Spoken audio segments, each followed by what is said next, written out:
তাহলে আপনারা যে কষ্ট করছেন এটা কি আমি এমনি না, প্রত্যেকটা কদমে কদমে আল্লাহ তাআলা সব দিছে ইনশাআল্লাহ এবং সামনেও দিতে থাকবে ইনশাআল্লাহ। আমাদের লাভ কয়টা?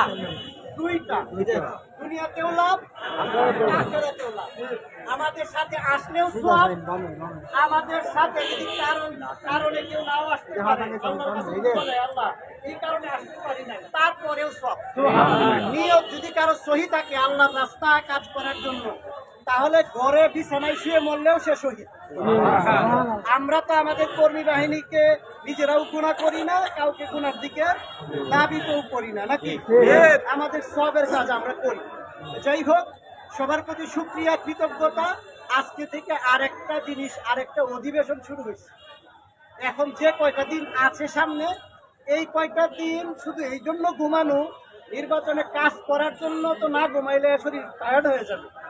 সুস্থ থাকার জন্য তো একটু ঘুমানো লাগবে, এই অনুযায়ী ঘুমাইতে হবে।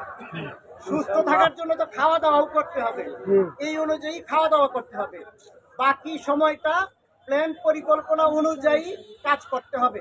প্রত্যেক মানুষকে আল্লাহর দিকে, ইসলামের দিকে, দেশের উন্নয়নের দিকে, স্বাধীনতার দিকে, কল্যাণের দিকে সবাইকে ডাকতে হবে, বুঝাতে হবে। যারা বুঝে না এদেরকে ছেড়ে দেওয়া যাবে না। নিজের সন্তান যদি খারাপ হয়, কেউ কি ধাক্কা মেরে ফেলে দেয়? টেনে এনে আরো জড়ায় ধরে। নিজের ভাই যদি খারাপ হয়, ফেলে দেয়, জড়ায় ধরে। যারা বুঝতেছে না দিনদারিতা, দুনিয়া এবং আখিরাতের কল্যাণ, এদেরকে হাতে ধরে পায়ে ধরে বুঝাতে হবে, সবাইকে ভালোর দিকে নিয়ে আসতে হবে। তো যাই হোক, আপনারা সবাই আসছেন, অনেক ধন্যবাদ, অনেক শুকরিয়া। আমাদের এখন আজানের সময় হয়ে গেছে। আমরা তো মানুষ অনেক, ওযু করতেও সময় লাগবে, আর আমরা মসজিদে একটু আগেই ঢুকি, নাকি? ভালো কাজে তো আমরা আগেই থাকবো, নাকি? আজকে আমাদের এই কর্মসূচি আমরা এখানে শেষ করতে চাই। আপনারা খুশি আছেন? খুশি আছেন? তাহলে এখন আমরা আজকে মসজিদে প্রথম ঢুকে যাব। যাদের বিশেষ জরুরত আছে এরা যেতে পারবেন, আর যাদের কোনো বিশেষ তাড়া নাই এরা এখন ওযু ইস্তিনজা সেরে আল্লাহর ঘরে ঢুকে পড়বো।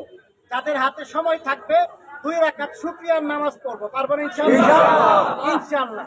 তাহলে এখন আপাতত ছুটি। 5 তারিখে